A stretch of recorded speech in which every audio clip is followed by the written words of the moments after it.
Welcome to A&N In Depth. In this episode, we want to help you understand Adventist publishing. Seventh-day Adventists have been known to print, sell, and distribute books in their hundreds of millions over the last 174 years. Now, you may be wondering, why do you do that? Why is it that the Adventist Church is committed to publishing, even when new technologies keep coming?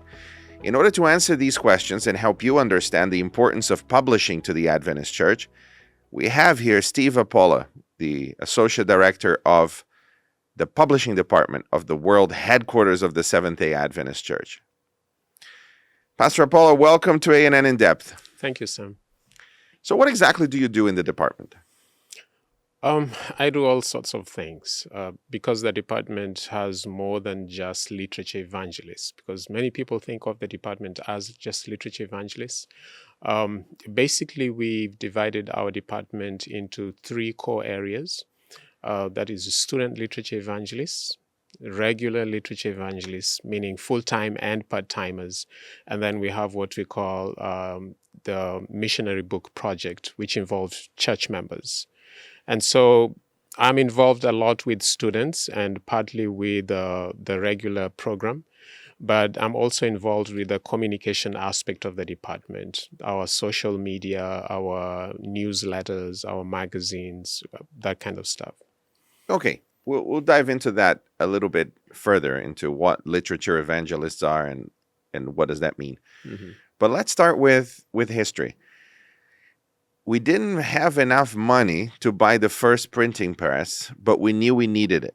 Yes. We didn't even have a name at the time, but we knew we needed to start publishing. It was the latest technology. We wanted to reach as many people as possible. Mm-hmm. How significant was it that we used publishing in the 1840s? Well, in your question, you have attributed to why it was significant, that this was the technology of the time, the printing press. Martin Luther said that the printing press is God's greatest grace to mankind, because it is through this that the scriptures were spread so much and so fast. And through the printing press, the world got to get the message quickly, because when you sit down to write something, it takes forever. I know there was a time we took a trip to Israel, and we were talking to our guides about the scrolls that were done. And I asked, how much would it take to make a similar scroll today as opposed to when it was done then? And he said it will take an equivalent of $20,000 to finish one scroll. How much does a Bible or a book cost today? Just a few dollars. So publishing, printing is very significant. And we haven't stopped since. How many publishing houses do we have today around the world constantly printing and publishing? Today, with a conservative figure, I would say about 60.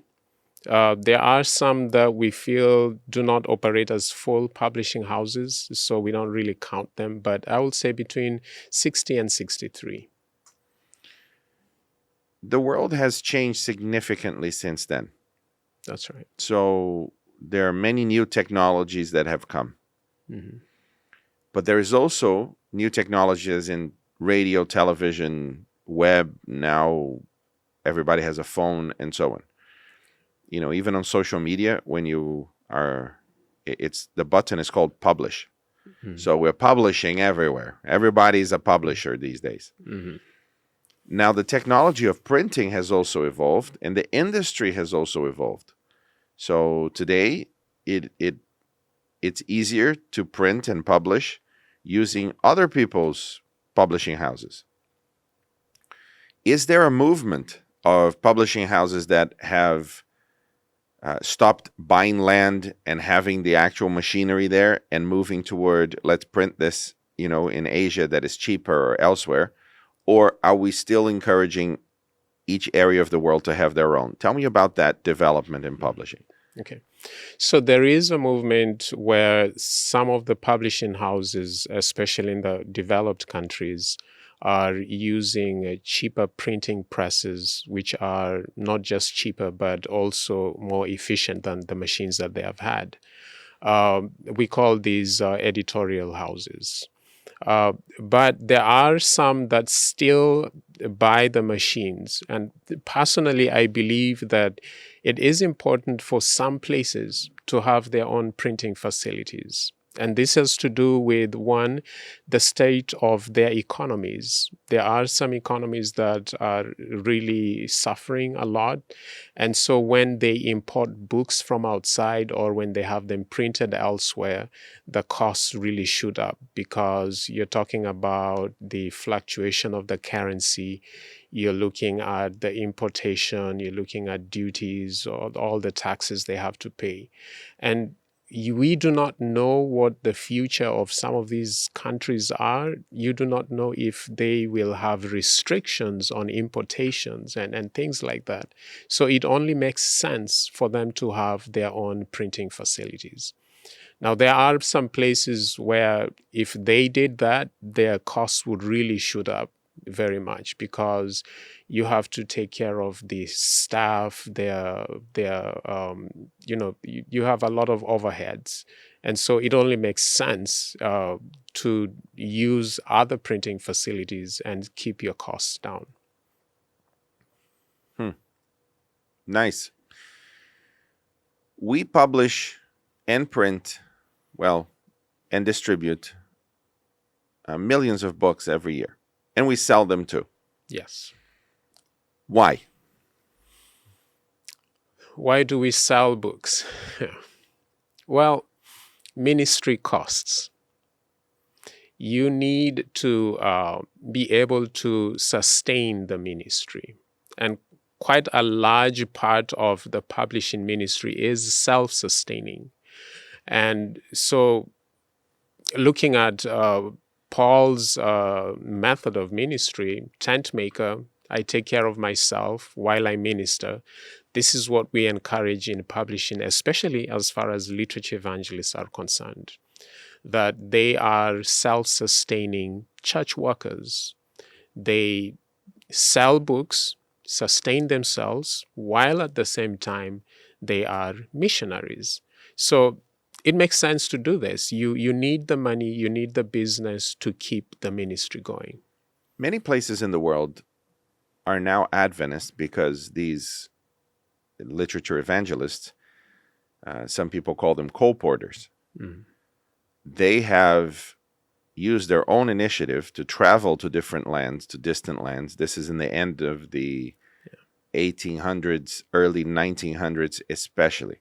So there's no Adventist presence in this country, in this island, in this continent. And then they buy books at the time in the US or Europe, and then they would travel to these places and they would sell those books in order to survive and therefore bring the truth as they saw it, of course, the present truth, to these distant lands. This puts publishing and literature evangelism at the heart of mission because the church could not afford to send missionaries to the whole world. That's right. So the self-sustaining model helped continents and countries. Do you still see the need for these missionaries in states and cities that have not been reached? Tell me more about that. I love that question. We are actually currently discussing about how to have more literature evangelists go out as missionaries in places that are unentered. You cannot talk about unentered places. You cannot talk about trailblazing in mission and ministry without talking about literature evangelism. When you read the history of our church, as you have so rightly said, a lot of the work in most of these places, you go to South America, you go to Inter-America, you go to Asia, China, you go to all these places, people that started the work were literature evangelists. And so it only makes sense to continue with this tradition. Now, I know there are some people that feel that we have radio, we have TV, we can reach these places, we can do that. But the essence of literature evangelism or of colporteuring is one-on-one personal touch and personal interaction. This is really at the heart of it all. That when you meet a colporteur, they are not just selling you a book, but they are creating contact with you. And maybe if they don't follow up later, a pastor or somebody who comes in there will follow this person up. But they already have met somebody who is a Seventh-day Adventist and who's bringing the message to them.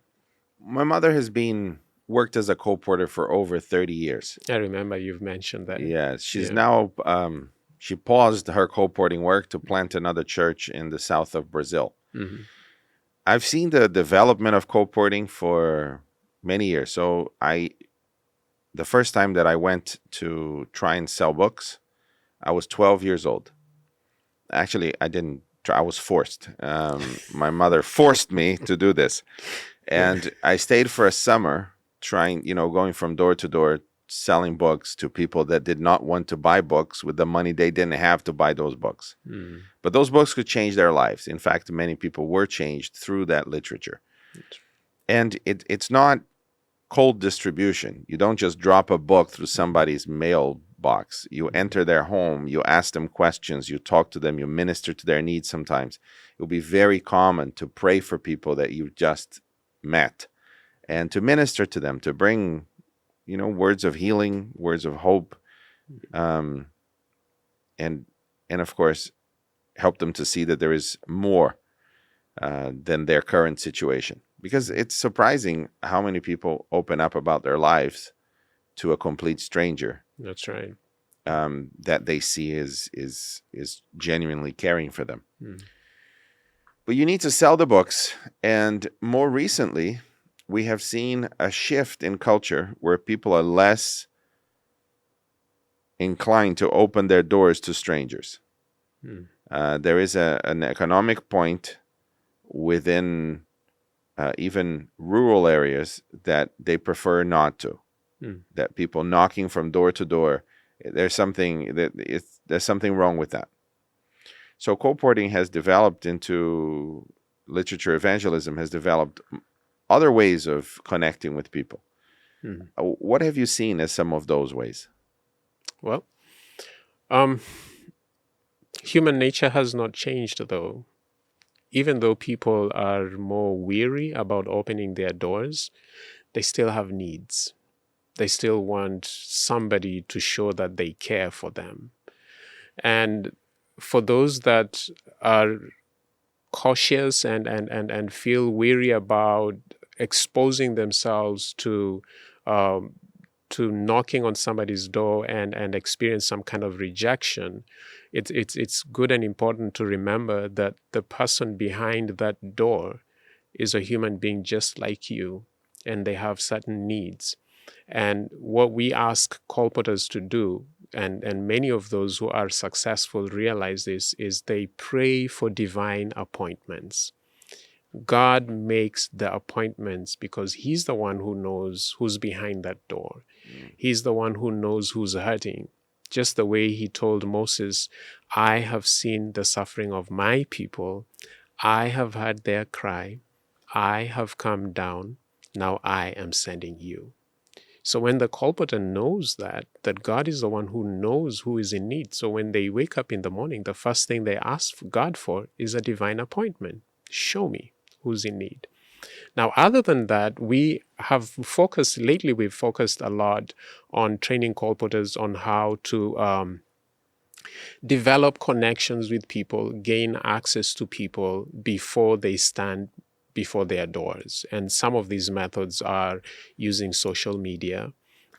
Just create an environment of being like an influencer. Create a niche for yourself. What kind of niche do you want to meet? Have an online presence. Find a way to connect with people on social media. Once you develop that connection, once you've done that, then you gain access to them. So we've been teaching them about working through Facebook, doing programs on Facebook Live, on Zoom. We also have colporteurs who work especially through WhatsApp business, email marketing, and all these strategies that current businesses use. We encourage them to do that and to use those methods just to gain access. And then from there, have this one-on-one touch with the people. One of the shifts that I've noticed is that while in the past, colporteurs would knock on a door, sell the books, maybe come later to deliver it, and likely never see this person again. The new colporting seems to be, as you pointed out, creating online communities and creating medium to long-term relationships with the same people. Yes. So you visit them this year and you sell them a book about health. And then next year they ask you about family. So you come and sell a book about family and then spirituality, and then you're back to health. And so there is a ongoing medium to long-term relationship of trust, which is very difficult to build. Yes. You don't start quickly. And we emphasize service above sales. What does that mean? So service above sales. I can sell a book on health, right? But then more than selling you a book about health, I can be a lifestyle coach to you. In other words, I can work with you to build healthier lifestyles, exercise, meditation, Christian meditation, eating healthy. I can show you and teach you how to prepare nice, tasty vegetarian meals or just simple meals that are healthier. So when you have this long-term relationship, you are leaving an influence in this person's life, not online, but in actual physical touch. So we emphasize also service. Find a way to provide a service, and through this service, live a book. That is indeed a shift. How many literature evangelists do we have, full-time and part-time? I don't know if I can give you the full numbers of both full-time and part-time right now, because we've had quite a bit of changes happening, especially because of COVID. Some people kind of dropped off a little bit and they're coming back. But overall, we have a little over 20,000 literature evangelists. That's a lot. And how are they adapting to these new realities? It's not been easy. It's not been easy, especially not for everyone. Now, there are some places that were affected a lot by COVID. Work was just totally shut down. There are other places that they were allowed to keep working and they went on with business as usual. But there are other places that were not discouraged. They started seeking these new methods, and where they had a will, they found a way to do this. So I would say some places they have adapted pretty well. Others are a little slower because a good number of our colporteurs or literature evangelists are elderly people, and so they are not very well versed with technology. And so when we go to meetings with them, we would sit one-on-one and have to walk them through and say, this is what you do. And if you do not know how to do this, talk to your son or your daughter or even your grandchildren who are tech savvy, and they will walk you through this because this is their everyday life.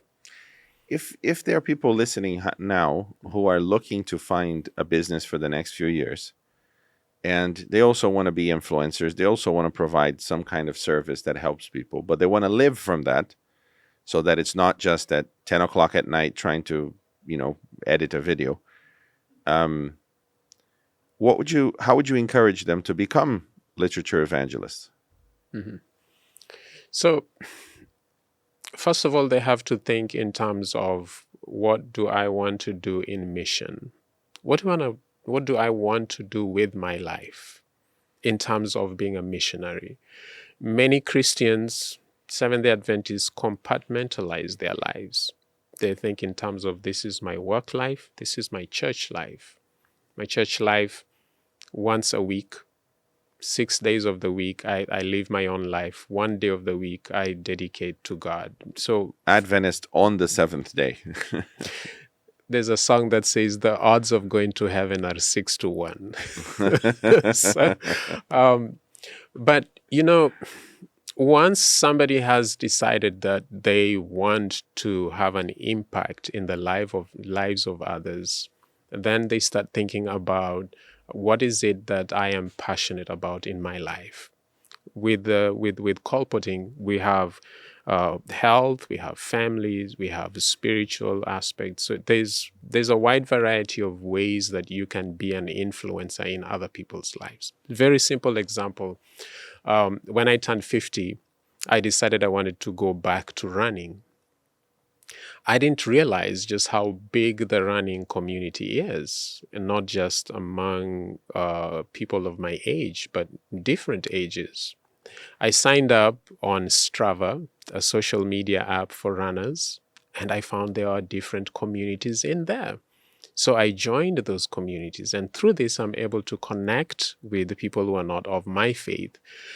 I started posting about my journey onwards, and I connected with people that I had lost touch with before, and they started saying, hey, how if a 50-something-year-old man can run, why can't I, a 30-something-year-old man, And so they started looking up to me for advice about running and stuff like that.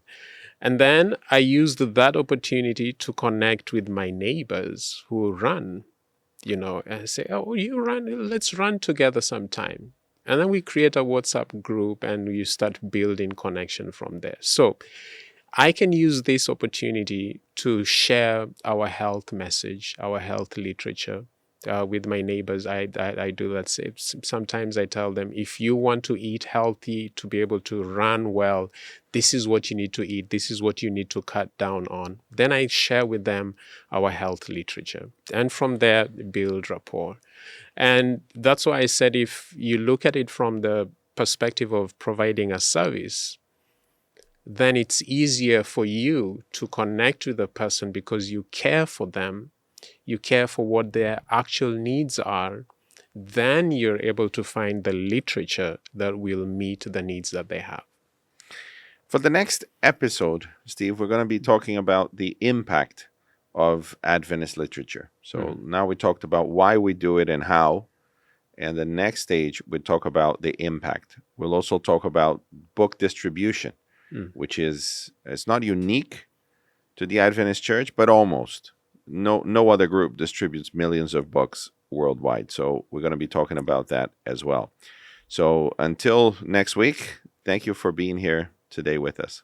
Thank you for having me. And thank you for watching or listening, depending on which platform you're in. I plead with you to subscribe and be connected so that you can learn how the Adventist Church works and operates, and most importantly, why. If you're interested in becoming a Seventh-day Adventist, just get in touch with us or comment here on YouTube or go to adventist.org and get in touch. If you are a lifelong Adventist, this is also for you as you learn all the complexities of how your church works.